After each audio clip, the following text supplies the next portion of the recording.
Assalamualaikum warahmatullahi wabarakatuh. Halo teman-teman, jumpa lagi di channel Dr. Dimas, berbagi ilmu, berbagi manfaat. Teman-teman, banyak sekali respon dan juga pertanyaan yang ada di video tentang kista Bartholin. Termasuk beberapa pertanyaan terkait berbagai macam jenis dan keluhan benjolan yang disampaikan. Tentu saya tidak mungkin untuk menjawab satu persatu karena pada prinsipnya pemeriksaan dokter, diagnosis dokter itu harus disertai atau didahului dengan pemeriksaan yang tepat, yang detail. Jadi saya tidak mungkin menjawab satu-satu ini apa, kemudian diapakan. Pada intinya kalau merasa ada benjolan jangan takut ke dokter, karena kan daripada spekulasi kemudian diobati dengan sesuatu yang tidak tepat, justru bisa menimbulkan masalah di kemudian hari dan akan menyesal sendiri. Nah, kemudian saya mencoba membaca ulang komen-komennya. Ternyata jenis benjolan yang dikeluhkan sangat banyak dan beragam ya. Dan tentu tidak setiap benjolan di vagina adalah kista Bartholin. Tentu harus dicari, dipastikan dan dikonfirmasi begitu ya. Ini termasuk benjolan yang mana. Selain kista Bartholin, ada banyak benjolan-benjolan lain yang bisa muncul di area vagina ya, dari yang paling ringan sampai yang sifatnya berat. Saya akan mencoba menjelaskan di video kali ini ya. Jadi beberapa benjolan yang bisa muncul di vagina itu yang pertama di area vagina mulai dari kulit sampai ke bagian dalam. Itu yang pertama adalah folikulitis misalnya. Ini suatu infeksi folikel rambut ya. Jadi rambut tuh kalau teman-teman lihat tuh ada bolongannya, ada lubangnya, itu namanya folikel. Kalau ada kuman yang masuk ke situ di rambut-rambut kita ini, di titik-titik rambut kita, maka tentu bisa menyebabkan suatu infeksi yang menimbulkan keluhan atau gejala seperti bisul.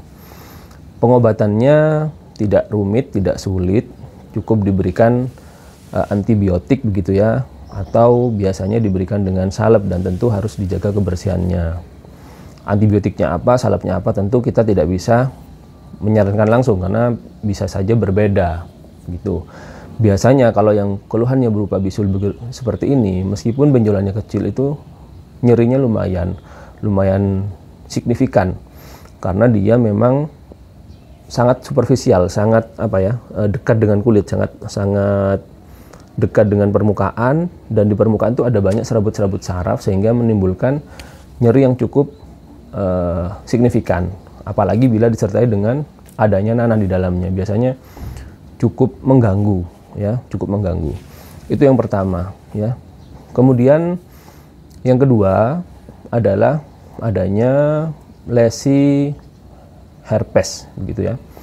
Herpes ini suatu penyakit menular seksual yang biasanya ditularkan dari seseorang yang sudah terjangkit kemudian berhubungan dengan yang lain dan bisa menularkan melalui kegiatan seksual. Lesinya atau bentuk lukanya kalau herpes itu seperti sariawan. Kalau ada luka seperti sariawan, sebaiknya segera dikonsultasikan karena itu sangat perih, sangat mengganggu dan harus diobati segera. Dan yang paling penting adalah pantang berhubungan seks sampai herpesnya terobati. Itu yang sangat penting. Tentu herpes ini penyebabnya adalah virus ya, virus herpes namanya. Herpes simplex bisa di mulut, bisa di kemaluan, dan ini sangat erat kaitannya dengan kegiatan seksual yang tidak aman, berganti-ganti pasangan dan sebagainya. Jumlahnya bukan hanya satu, tapi bisa banyak sekali, bahkan sampai masuk ke dalam liang vagina. Dan ini sangat mengganggu. Biasanya akan disertai dengan rasa panas, perih, dan juga gatal. Dan tentu tidak nyaman untuk beraktivitas. Bahkan untuk jalan, untuk duduk pun, karena lesinya itu, lukanya itu nempel gitu ya, kanan dan kiri nempel, dan itu sangat mengganggu.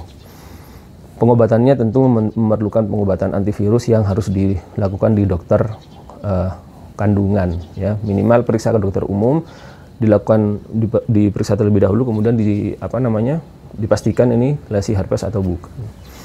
Itu yang kedua ya. Kemudian yang ketiga ada benjolan yang dia itu di bawah kulit.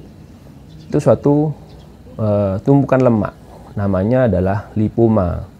Beda lagi ini dengan bukan kista Bartholin. Kalau Bartholin isinya adalah kista cairan, nah kalau lipom adalah jaringan lemak yang membesar. Bisa terjadi di area vagina di bagian luar ya, di bagian vulva, di bagian luarnya. Untuk lipoma tentu tindakannya hanya satu, yaitu operasi. Tidak bisa dilakukan tindakan dengan obat-obatan ataupun salep dan sebagainya. Karena lipoma ini adalah suatu tumor yang jinak, tumor jinak, dan itu munculnya bisa di mana saja. Biasanya kalau ada orang dengan lipoma itu tidak satu, tapi bisa dua, bahkan bisa banyak, bisa di punggung, bisa di area sini, ya, lengan, bisa di paha, dan di semua tempat. Karena prinsipnya lipoma ini kan lemak, dan lemak hampir ada di setiap bagian tubuh kita. Dan bila ada lipom ini di satu titik, maka perlu dicurigai ada lipom di titik yang lain, di tempat yang lain. Tuh, ya. Kemudian yang berikutnya adalah kista vagina yang jinak, ya, seperti misalnya kista Gardner. Itu berasal dari dinding dalam vagina. Jadi liang vagina begini ya, itu muncul dari sisi dalam muncul, kemudian ada benjolan yang keluar. Nah, kista yang begini ini dia bawaan sejak kecil, ya, bawaan sejak kecil, merupakan sisa dari saluran yang tidak sempurna penutupannya, sehingga menimbulkan suatu tumpukan cairan dan berupa kista. Biasanya munculnya itu pada saat sudah cukup dewasa, sudah punya anak, dan pada saat ngeden, ya, pada saat mengejan, misalnya hamil atau melahirkan, ya, itu keluar. Nah, pada saat itulah orang perempuan itu baru sadar kalau dia punya kista Gardner di dalam. Kista Gardner juga bukan kista yang ganas, kista yang jinak. Kemudian ada kista skin. Kista skin itu dekat dengan saluran uretra, ya, saluran kencing. Di sisi kiri dan sisi kanannya ada kelenjar, ada saluran. Bila saluran itu terbuntu, maka dia bisa menyebabkan penumpukan cairan dan berupa kista. Yang begini-begini agak sulit didiagnosis, tidak bisa didiagnosis hanya dengan bertanya, harus dilakukan pemeriksaan, ya. Kemudian jangan lupa ada juga luka yang bisa menjadi suatu keganasan, ya. Biasanya namanya ulkus, gitu ya. Ulkus itu borok, ya. Borok di area dinding vagina yang berulang. Biasanya sifatnya gatal, nyeri, ya. Kemudian disertai lendir atau cairan-cairan yang berbau, ya. Ini biasanya sangat berpotensi menjadi suatu keganasan atau mungkin sudah terjadi suatu keganasan, ya. Biasanya kalau dokter kandungan mengatakannya ini suatu kanker vulva, ya. Di area depan kemaluan itu, ya. Dinding labia mayor yang kanan dan labia mayor yang kiri itu bisa dijadikan tempat kanker, sel-sel yang menyebabkan kanker vulva, ya. Tentu kalau yang sifatnya begini tidak mungkin untuk dilakukan tindakan dengan pengobatan, harus dilakukan operasi, dan itu perlu ke dokter kandungan yang khususannya adalah suatu kanker itu, ya. Kemudian jangan lupa juga masalah pada organ panggul yang melorot, ya, namanya sistokel, atau ada kandung kencing yang keluar akibat rusaknya dasar panggul, terganggunya dasar panggul sehingga dia brol, gitu ya, keluar, ya. Biasanya terjadi pada wanita-wanita yang sudah usia lanjut 55 atau 60 tahun ke atas, begitu ya, dan itu disertai dengan keluhan-keluhan berkemih, biasanya sulit untuk berkemih, harus ngeden dan sebagainya. Yang begini-begini tidak mungkin juga untuk dilakukan pengobatan hanya dengan minum obat, salep atau apa, tidak bisa. Biasanya Yang dianjurkan adalah modifikasi gaya hidup, perbaiki kebiasaan-kebiasaan yang suka mengejan. Bila ada batuk, obati batuknya. Bila ada konstipasi, sulit BAB, obati supaya BAB-nya lancar, karena ngeden menyebabkan panggul turun.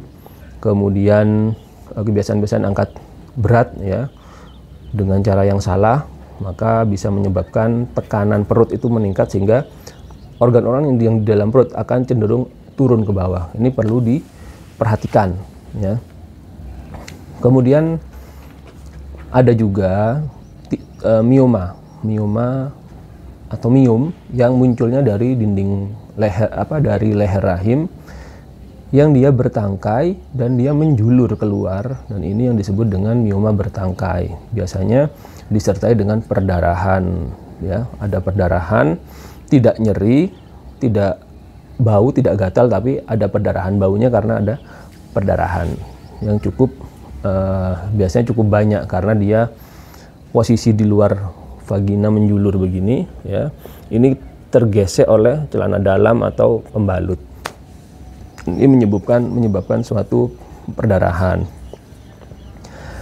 Jadi itu teman-teman, banyak sekali benjolan yang bisa terjadi di area vagina. Saran saya kalau ada benjolan-benjolan yang mencurigakan, nyeri, berbau, gatal dan sebagainya, sebaiknya konsultasikan ke dokter kandungan supaya dapat penanganan yang tepat dan tidak telat. Dan saya sampaikan juga, tidak ada obat-obatan alternatif yang bisa membantu secara total ya. Tidak ada sampai saat ini. Yang bisa dilakukan adalah pengobatan ke dokter, pemberian obat yang tepat, kemudian lakukan pola-pola hidup bersih dan sehat. Baik, saya rasa itu dulu untuk video kali ini. Terima kasih. Assalamualaikum warahmatullahi wabarakatuh. Berbagi ilmu, berbagi manfaat.